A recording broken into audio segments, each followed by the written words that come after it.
En 1912, le monde s'apprêtait à être témoin d'une merveille d'ingénierie si majestueuse, si impressionnante qu'on l'a surnommé le navire des rêves.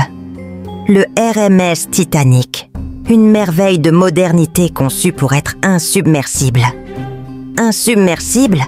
Quelle cruelle ironie le destin nous réservait-il?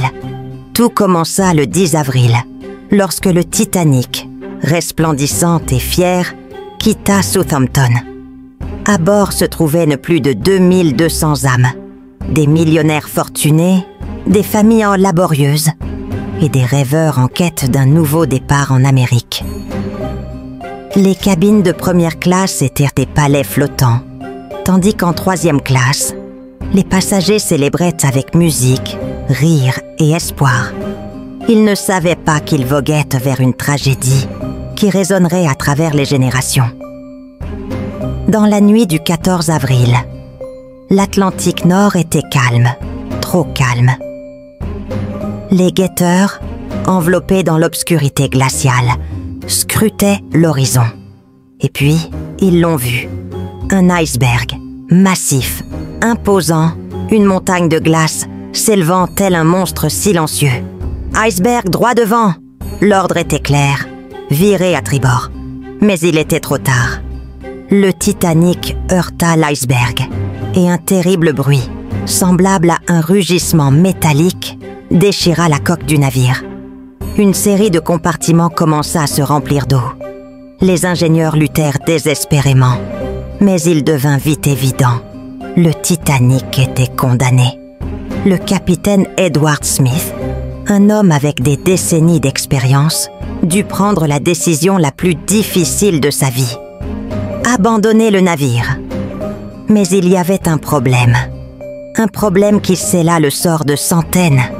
Il n'y avait pas assez de canaux de sauvetage. Les scènes sur le pont étaient déchirantes. Des hommes quittant leur famille, des mères serrant leurs enfants, des musiciens qui, au lieu de fuir, jouèrent jusqu'à la fin. Leur dernière chanson, « Plus près de toi, mon Dieu ». Les canaux commencèrent à descendre, mais beaucoup n'étaient qu'à moitié pleins. Les riches avaient la priorité, tandis que les passagers de troisième classe luttaient pour échapper au niveau inférieur du navire. Tout cela alors que le Titanic, cette merveille d'ingénierie, s'inclinait de plus en plus.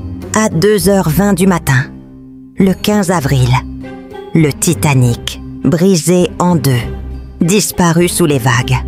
Les étoiles furent les témoins silencieux d'un océan empli de cris qui s'éteignirent bientôt, un à un, alors que les eaux glaciales réclamaient des vies.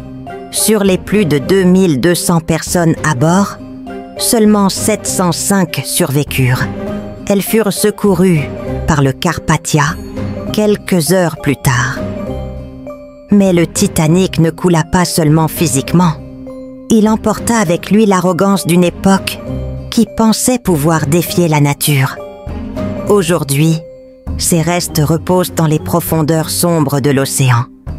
Un rappel silencieux de cette nuit où les rêves, l'espoir et la tragédie se sont heurtés au destin.